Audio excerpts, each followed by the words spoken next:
Well, I've got to be completely honest with you here. I'm getting a little bit of deja vu to a very similar time last season because today, as well as transfer deadline day, which I expect to be quiet, we've got two massive games against Arsenal and Liverpool. Liverpool will not be our closest Premier League contenders this year, but Arsenal might. If they win, they close the gap to six, they put us back under pressure.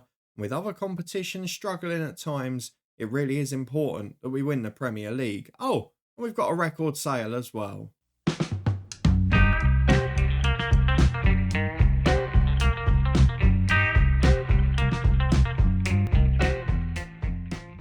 Yes, hello, and welcome along to part 115 of Saving Southend with me, Daniel. I think you can call them save now because we are top of the Premier League by 9 points. We're having a really good season and we've had a really good spell of easier fixtures that we've taken full advantage of.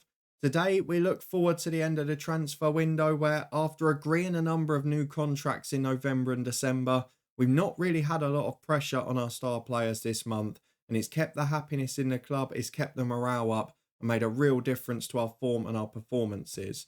We did, though, in our last game pick up an injury. We have this month had a new record sale from the club, for a defender again, incidentally, and we've also got two massive Premier League fixtures. Liverpool have given us trouble in the past, and Arsenal are the closest contenders. So if you're looking forward to all of that and seeing how we get on, then please do put a thumbs up on the video. But let's go and start with transfer news and a schedule update to see what's been happening since you were last here. Because this month it has been a pretty flat £60 million profit for the football club. We got massive money for Drew O'Day, who we did suggest might leave in the last episode. He's barely featured this year. He's been a frustration to me. He's always flattered to deceive despite being a brilliant defender. And he's never really stepped up to that next level that made me believe he could be world class. But you can see Milan have signed him for 60 odd million. He's now worth 100 and something. They think he's brilliant in game. We've got to remember though, we got him on a free agent deal from Birmingham 4 years ago. Played 2 years, was first choice in our first Premier League winning season, and has featured a lot last year and this season in the Cups as well. So definitely no doubt he's been a big part of our history, and 60 million quid profit is again exceptional business for this football club. And considering we've been able to replace him for free by recalling Soren Hansen from his loan spell, I think we've got to consider it an even better month because Hansen, who has featured in the last two midweek Champions League games, is a very good defender, arguably slightly better, definitely more comfortable on the ball and better physically, and he's still got a little bit of potential as well. He's on half the wage, he's a brilliant footballer, and he's had a decent year at Everton. So overall, I think we've probably not lost any strength to our team, but made 60 million quid. It's great business, it's great work yet again.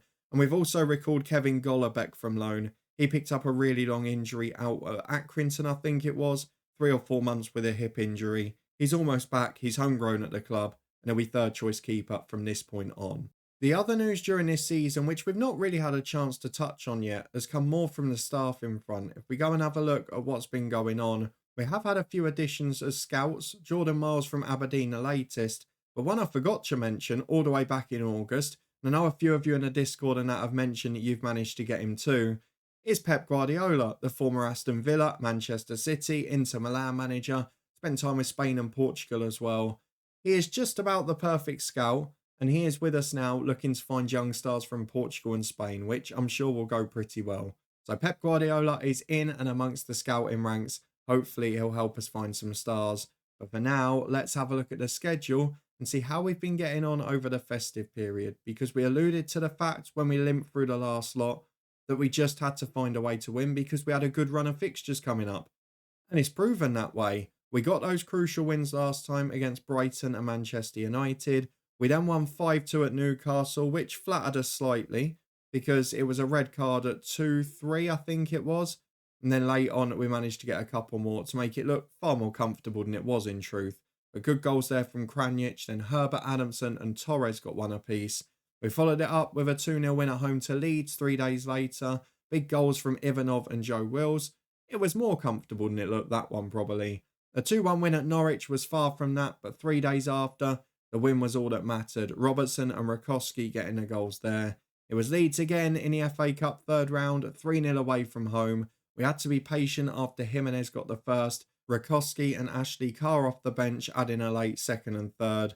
At home to Sheffield United, we won by 4-1 as an early red card really helped us. We got 4 goals courtesy of Robertson, Wills and 2 for Adamson, but no clean sheet there, which ruined what has been a great record this month. A 2-0 win at bottom side Fulham thanks to Adamson and Wills actually ended up being one of our toughest games since the last episode. A 1-0 win at Rangers to get us through in a Champions League, an own goal doing a favour for us there. A 2-0 win at Wolves in the FA Cup 4th round with Kranic and Herbert scoring in the second half. And a 0-0 against Lyon in the final Champions League game, which sends us through in 14th place. So we've got home advantage in that last 32 tie. Could end up against Rangers again. Could get unlucky and face the likes of Chelsea or AC Milan. But equally, we could then face, say, Galatasaray, Copenhagen, who I would expect to beat pretty comfortably. We'll wait and see how that pans out. Today, though, it's all about Arsenal, Liverpool and deadline day. There are not many players in the squad wanted, and most of them, as you can see, are from that backup team that played the other night, because most of the others have been offered new deals, and it's all pretty cushy for them now. You can see Rakowski is the latest to have signed a new one.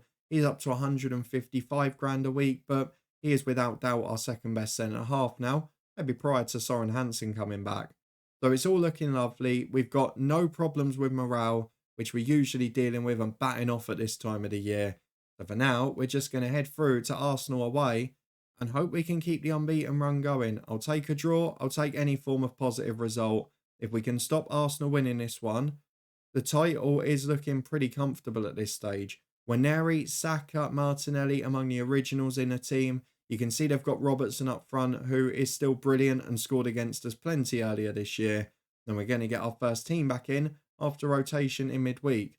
Let's go and go through the 11 and see what they've picked. We're going to make some adjustments to this. Gomez in at right back. I'll probably do both fullbacks in truth. It's going to need to be a few to this because it's not been picked very well. Back in a minute to run through my chosen team. Well then, a little bit of rotation, mainly because we got the injury at left back. We've had a bit of a weird scenario in midfield with different suspensions in different competitions. So this is the team we're going for, and it's very tried and trusted, you've got to say. Jude Sadler is the man between the sticks. He's also signed his new deal now. Gomez and De Angelis the fullbacks due to Carlos picking up an injury. Herbert and Rakowski back in form as centre-half. Robertson and Adamson on the wings. Bernberg joined by Jimenez in the middle. He missed the midweek game due to a suspension. And then up front is Kranic and Wills, both scoring. Ashley Carr not doing so much off the bench. So let's just go and get into it. Hopefully a positive day to come. And anything other than a defeat is big success in the context of this season. Well, 4 changes for Arsenal, who drop William Saliba to the bench, the only other of the remaining originals. But Darnell Furlong has played 1 game against us so far and he's played us off the park. So let's hope we can avoid that today as we ask the boys to prove a point. Ask Bernberg to please cheer up and go through into a big game at the Emirates. Can we make it count? Let's see how we get on against an Arsenal side that have now won 4 in a row after a little sticky period. They're back in form. We're in great form.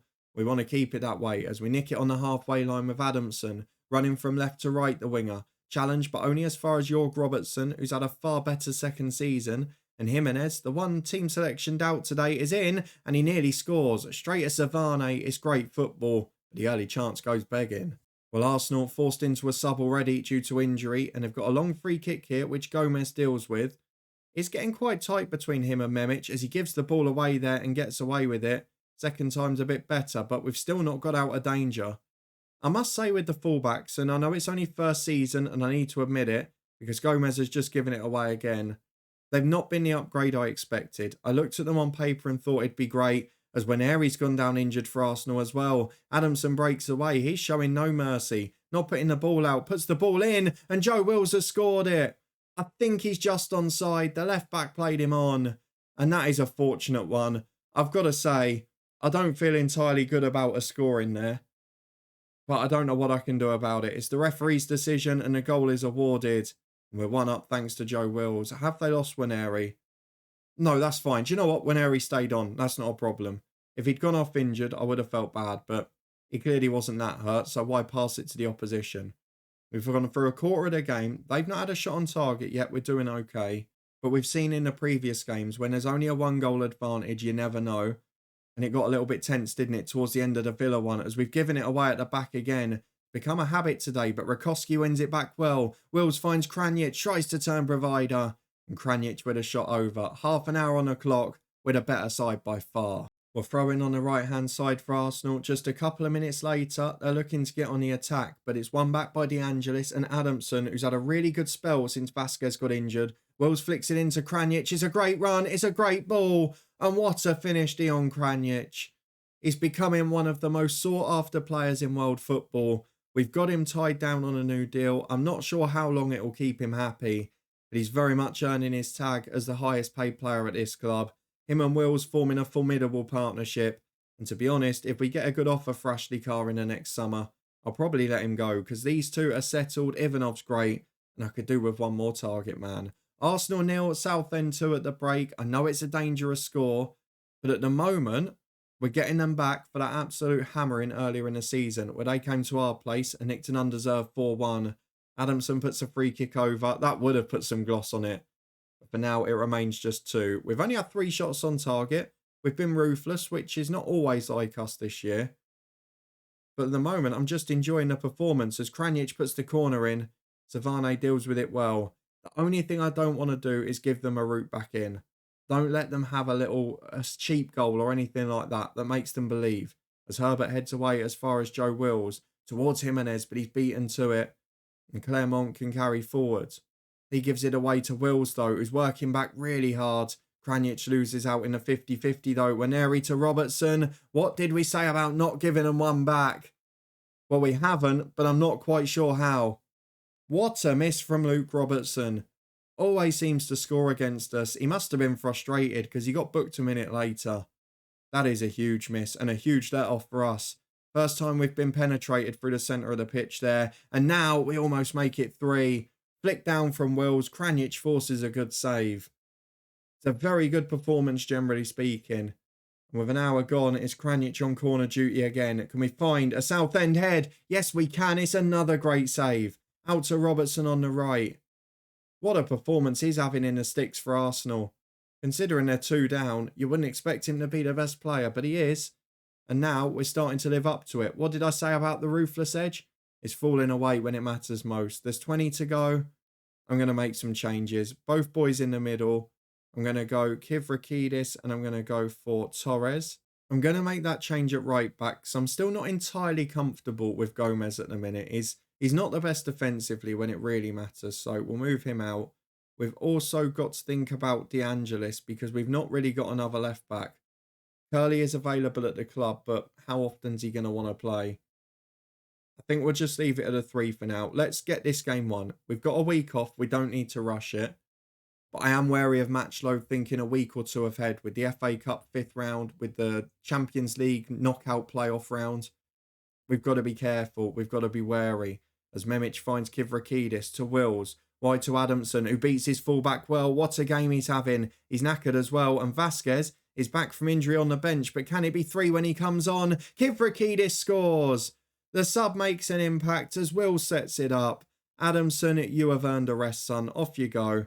You will be replaced by Luis Vasquez, who is back from many weeks out.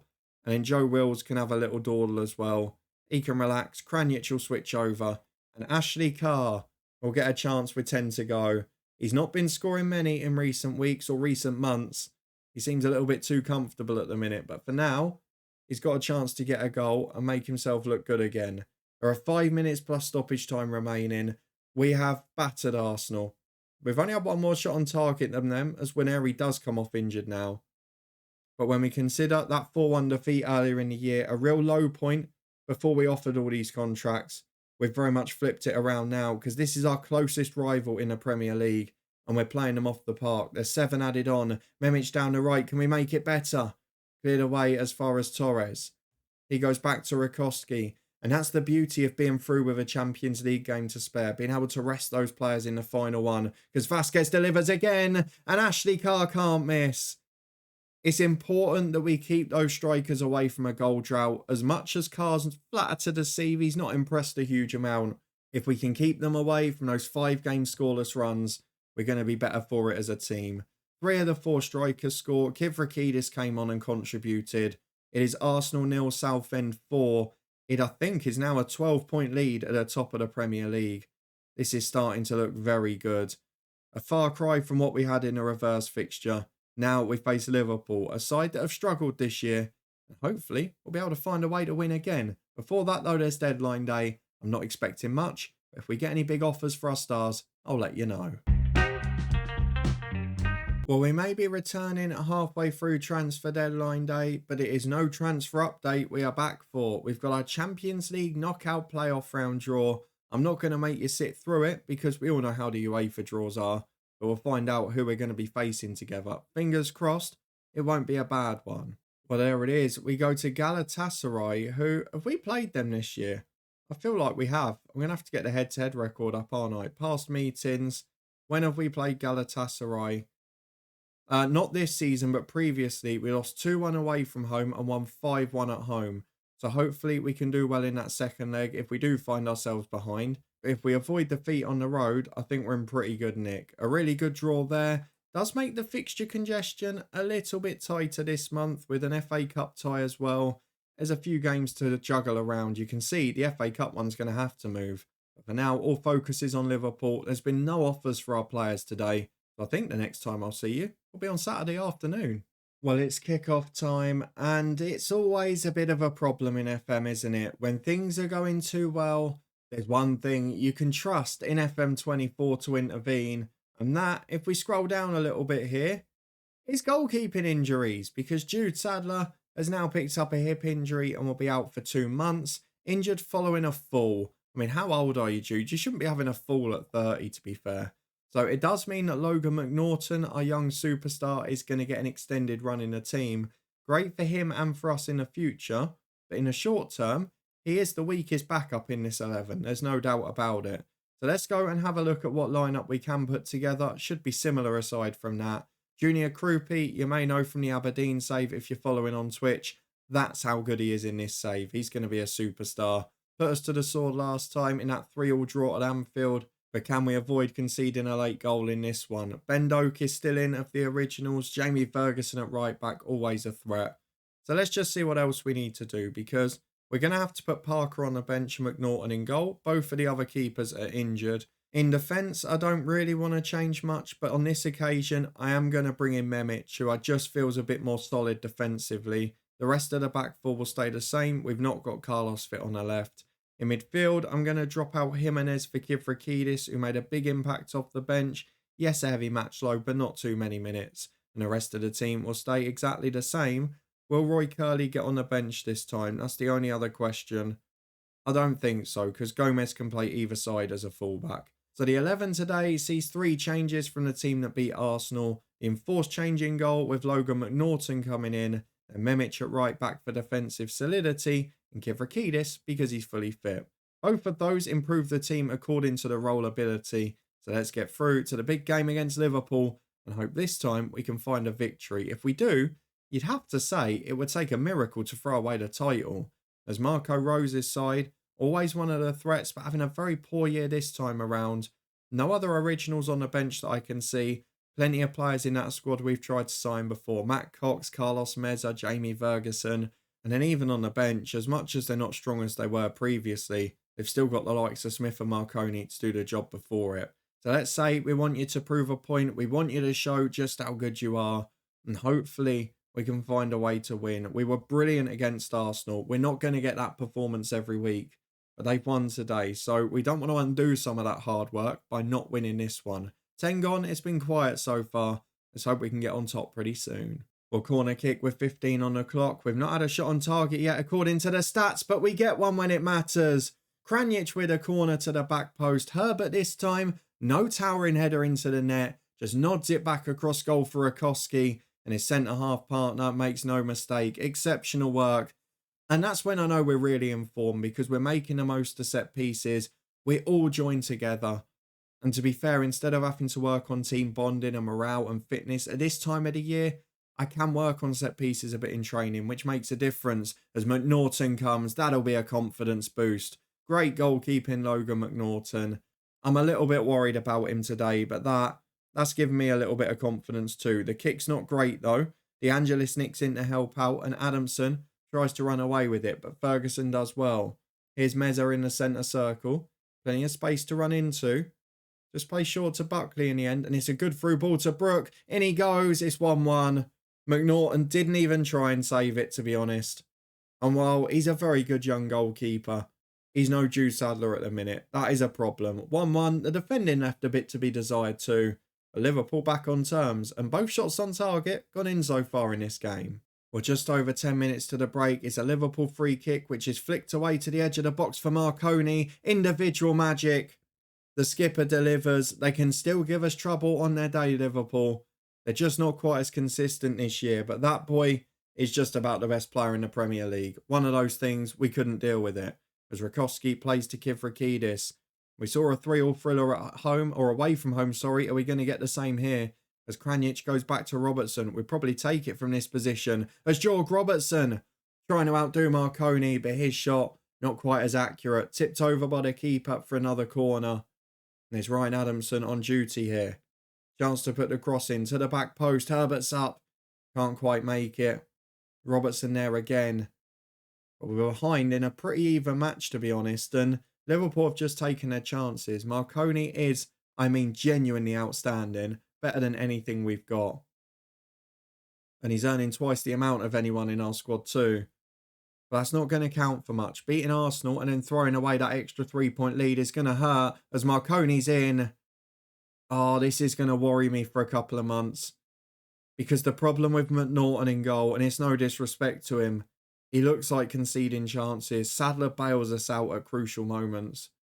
I have made some mistakes in the team selection as well. I'm going to drop Memic out. I shouldn't have done that change. And to be honest, the next worst player is Kivrakidis. I probably shouldn't have done that one either. Let's go and get through to the second half. We'll give it 10 or 15 minutes. But then we'll go wholesale with the subs. I just want to try and get a sniff. I'd definitely take the 3-3 draw now. But here's Junior Krupi. Finds Brook, who goes over the top for Smith. That has carved us open. Round McNaughton. And the flag goes up, thankfully. McNaughton, your reflexes are good. You should still be decent in this position. It's the rushing out, I guess, is average, but in the other areas, he's pretty much as good. Here come Liverpool, though. They are carving us apart. And this is the game we did not see coming. Smith's shot is saved this time. And I'm going to make some changes because it's looking pretty poor, isn't it? Adamson, Premier League Player of the Month, but not today. I'm going to go for Torres in midfield, Jimenez in midfield, Yacolano in midfield. I'll save one more in case of an injury for the next 10 or so. But this has been a worrying display. I honestly believe with Jude Sadler fit, we'd probably be 1-1 here. Not sure why that highlight ended mid-corner delivery. 25 to go. It's not going to happen, isn't it? We were going to get defeated eventually. We've got this horrible run of fixtures. But it's not really worked out so well here. Adamson will come off for Vasquez. He needs to build up his fitness again. And after this highlight, if we survive it, we'll go attacking, try and chase it. In towards Marginson. De Angelis clears. Let's be fair as well. Liverpool, bar us, have got the best goal difference in the league too. It's 4-1. It's a McNaughton mistake. This is not good. De Angelis is getting the blame there. He's another backup playing because of injury. Just unravelling at the wrong time. How can you go from so brilliant to so awful in 1 week? There's no point going attacking now. But a hammering of Arsenal is going to be followed by us getting hammered, this time by Liverpool. As Marconi in, we can't let him more. We can't be letting him 5. But the 4-1's becoming a theme of this season in the big games. McNaughton makes the save. 2 to go. It stays 4. It's not been a good day at the office. Well, into 5 added minutes. It's a corner kick for Kranic. Would be nice to get a consolation. And Lewis Herbert, the centre-half, does. His 8th of the season. That is some effort. Should we go for it? 2 goals to go. Let's go attacking. Let's have a bit of fun, shall we? We did it once against Newcastle. Not sure against this level of opposition it's coming off, though. De Angelis finds Wills. If we can make it 3, it at the very least limits the goal difference damage, but might even make it better by giving us a grandstand 45 seconds or so. Jimenez with the chance to go downfield, but instead they go back to the keeper. Rakowski can play out. It's definitely the 2 backups that have harmed us today. as Jimenez breaks forward, loses the ball, and now we're going to get caught. That's the problem we're going attacking. I felt like we had to try once we got one back, but it's going to cost us into the box for 5. I don't know the last time we conceded 5 in a game. I'm going to hedge my bets and say it might have been a few years ago. How can losing your goalkeeper make that much of a difference? I mean, from the kickoff, pass it to your own teammate from the bloody kickoff. Come on. How can you pass the ball back to the opposition literally with the kickoff? 5-2. From jubilation to, well, yeah, embarrassment is the right word. We've got 2 months with Logan McNaughton in goal now. It might be a problem. I'm looking at the run of fixtures as well. Look, we've just got to stay on top because the last couple of months of the season, we've got a pretty friendly run. But we've got to, in the next month, get through Everton, Chelsea, Manchester City, Spurs. Yes, that run-in's not too bad. I would fancy us still to win the Premier League. But more so worryingly, after Galatasaray for the Champions League, for the latter stages of the FA Cup after Lincoln as well. What happens then? They're going to be the big questions. A thumping of our closest rivals and being thumped at the hands of Liverpool. A very mixed episode, I think you would call this. If you enjoyed it, please do put a thumbs up on the video as we went from the sublime to the ridiculous. From 1 goal conceded in 8 matches, from 5 clean sheets in a row to conceding 5 in 1. That is the difference when you haven't got your first choice keeper. Though I say that, McNaughton played against Leon and against Rangers, so maybe it was just an off day, I don't know. If you want to stay up to date with the rest of the season and see if we cope with the youngster in goal, then please do subscribe and turn that notification bell on. We had a big decision to make, didn't we, on Saturday in the coach's head. I hope you've got involved in the comments of that one. If you haven't yet, there's still time up in the eye above. Go and give it a little comment. Let me know what you would do. And we'll be back tomorrow with the outcome of that and possibly a new club or possibly a new season with a transfer special. Your comments may be a factor in which one it is. In addition to that, though, there are also links in the eye above to the Twitch channel and the football podcast. Loads of watch-alongs and FM action live over on Twitch. And a new EFL Championship season on the way on the podcast channel. Come and get involved with the predictions over there. We always have such good fun. And thank you very much for being here for 2 very differing and contrasting emotions in these games. Hopefully it'll be a little bit clearer next time as we return probably in the middle of next month for Champions League action. Hopefully we'll be through. Manchester City in the Premier League.